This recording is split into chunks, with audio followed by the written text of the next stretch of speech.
നമസ്കാരം. മലയാളി വാർത്തയിലേക്ക് സ്വാഗതം. തിരുവനന്തപുരം നഗരസഭയുടെ ഭരണചക്രം ബി.ജെ.പി. ഏറ്റെടുത്തതിന് പിന്നാലെ പ്രധാനമന്ത്രി നരേന്ദ്രമോദി കേരളത്തിലെത്തുമ്പോൾ അത് അതിഗംഭീരമാക്കാൻ തന്നെയാണ് ബി.ജെ.പിയുടെ തീരുമാനം. ഇപ്പോൾ ഈ ഒരു വരവിന് പിന്നിൽ ഇനി 2 മാസം കൂടി കഴിഞ്ഞാൽ തെരഞ്ഞെടുപ്പാണ്. അപ്പോൾ അതിനുള്ള പല ഒരു രൂപരേഖ തയ്യാറാക്കാൻ കൂടിയായിരിക്കാം നരേന്ദ്രമോദിയുടെ ഈ ഒരു വരവ്. ജാനുവരി 23-നാണ് പ്രധാനമന്ത്രി തിരുവനന്തപുരത്ത് എത്തുന്നത്. പ്രധാനമന്ത്രി നരേന്ദ്രമോദി 23-ന് തിരുവനന്തപുരത്ത് എത്തുമ്പോൾ അദ്ദേഹം ചിലവഴിക്കുക 2 മണിക്കൂർ മാത്രമായിരിക്കും. കിഴക്കേക്കോട്ട പുത്തരിക്കണ്ടം മൈതാനത്തെ ഒരേ വേദിയിൽ റെയിൽവേയും ബി.ജെ.പിയും സംഘടിപ്പിക്കുന്ന 2 പരിപാടികളിലാണ് അദ്ദേഹം തുടർച്ചയായി പങ്കെടുക്കുക. രാവിലെ 10:30 പ്രധാനമന്ത്രി എത്തുമെന്നാണ് വിവരം. തുടർന്ന് 10:45 മുതൽ 11:20 വരെയാണ് റെയിൽവേയുടെ പരിപാടി. 4 ട്രെയിനുകളുടെയും വിവിധ റെയിൽവേ പദ്ധതികളുടെയും ഉദ്ഘാടനം അദ്ദേഹം നിർവഹിക്കും. പിന്നാലെ അതേ വേദിയിൽ തന്നെയാണ് ബി.ജെ.പി. സംഘടിപ്പിക്കുന്ന പരിപാടിയും. ബി.ജെ.പി. ആദ്യമായി ഭരണം നേടിയ തിരുവനന്തപുരം കോർപ്പറേഷന് വേണ്ടിയുള്ള തലസ്ഥാന വികസന പദ്ധതി പ്രഖ്യാപനം പ്രധാനമന്ത്രി ഈ ചടങ്ങിൽ നടത്തും.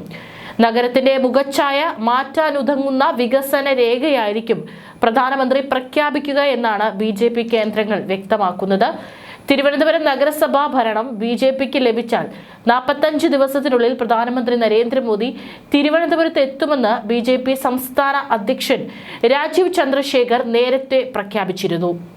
ഈ വാഗ്ദാനം പാലിച്ചുകൊണ്ടാണ് വികസന രേഖ പ്രഖ്യാപനത്തിനായി പ്രധാനമന്ത്രി എത്തുന്നത്.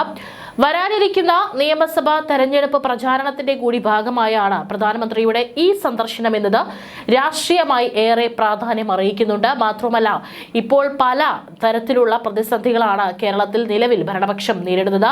ഒരുപക്ഷെ അതിനൊക്കെ തന്നെ ഒരു തിരിച്ചടിയാകും പ്രധാനമന്ത്രിയുടെ ഈ ഒരു വരവ് എന്നുള്ളതിൽ സംശയമില്ല. പ്രത്യേകിച്ച് ശബരിമല കൊള്ള, അത് വലിയ രീതിയിൽ തന്നെ ഇവിടെ പ്രതിപക്ഷത്തെയും ഭരണപക്ഷത്തെയും ഒക്കെ തന്നെ ആളിക്കത്തിപ്പിക്കുന്ന ഒരു വിഷയമാണ്. തലസ്ഥാനത്ത് നഗരസഭാ ഭരണത്തിലൂടെ ആധിപത്യം നിയമസഭാ തെരഞ്ഞെടുപ്പിലും നിലനിർത്താനുള്ള ബി.ജെ.പിയുടെ തന്ത്രപ്രധാനമായ നീക്കം കൂടിയാണ് ഈ സന്ദർശനം. 12:40 അദ്ദേഹം ചെന്നൈയിലേക്ക് പോകും. ഫെബ്രുവരിയിൽ റെയിൽവേയുടെ ഉൾപ്പെടെ പരിപാടികൾക്കായി പ്രധാനമന്ത്രി തിരുവനന്തപുരത്ത് വീണ്ടും എത്തുമെന്നും വിവരമുണ്ട്. അതിനെക്കുറിച്ചിട്ട് ഒരു കൃത്യതയില്ല. 23-ന് നടക്കുന്ന പരിപാടിക്കായി റെയിൽവേയും ബി.ജെ.പിയും സെൻട്രൽ സ്റ്റേഡിയമാണ് ആദ്യം പരിഗണിച്ചത്. ഇതിനായി ഇരുകൂട്ടരും സർക്കാരിനെ സമീപിച്ചെങ്കിലും 26-ന് ഇവിടെ റിപ്പബ്ലിക് ദിന പരേഡ് നടക്കുന്നുവെന്ന് ചൂണ്ടിക്കാട്ടി സർക്കാർ അനുമതി നിഷേധിക്കുകയായിരുന്നു. തുടർന്നാണ് ഈ പരിപാടികളും പുത്തരിക്കണ്ടത്തെ വേദിയിൽ സംഘടിപ്പിക്കാൻ തീരുമാനമായത്. സെൻട്രൽ സ്റ്റേഡിയം വിട്ടുകൊടുക്കാത്തതിന്റെ പേരിൽ ബി.ജെ.പി. സംസ്ഥാന സർക്കാരിനെതിരെ ആരോപണം ഉന്നയിക്കുന്നുണ്ട്. ഇവിടുത്തെ പരിപാടിക്ക് ശേഷം അദ്ദേഹം 12:40-നാണ് ചെന്നൈയിലേക്ക് പോകുന്നത്. ബി.ജെ.പിയുടെ നിയമസഭാ പ്രചാരണത്തിന് തുടക്കം കുറിക്കാൻ പ്രധാനമന്ത്രി നരേന്ദ്രമോദി 23-ന് തന്നെ തമിഴ്നാട്ടിലുമെത്തും. മധുരയിൽ യോഗം നടത്താനാണ് ആദ്യം പദ്ധതി ഇട്ടിരുന്നതെങ്കിലും ചെന്നൈയിലേക്ക് മാറ്റാൻ ബി.ജെ.പി. ശ്രമിക്കുകയാണ്. രാഷ്ട്രീയവും ഭരണപരവുമായ കാരണങ്ങളാൽ വേദി മാറ്റുകയാണെന്നാണ് വിശദീകരണം. തലസ്ഥാനത്ത് പ്രധാനമന്ത്രി എത്തുന്നതും പ്രസംഗിക്കുന്നതും സഖ്യത്തിന് വലിയ നേട്ടമാകുമെന്നും പ്രവർത്തകർ വിശ്വസിക്കുന്നു. സഖ്യകക്ഷികളുടെ നേതാക്കളെയും യോഗത്തിൽ ഉൾപ്പെടുത്താനാണ് നീക്കം. വിവിധ പാർട്ടികളുമായുള്ള സഖ്യ ചർച്ചകളും പുരോഗമിക്കുകയാണ്. ടി.ടി.വി. ദിനകരൻ, പി.എം.കെ. രാംദാസ് വിഭാഗം, ഡി.എം.ഡി.കെ. എന്നിവർ ഇതുവരെ നിലപാട് പ്രഖ്യാപിച്ചിട്ടില്ല.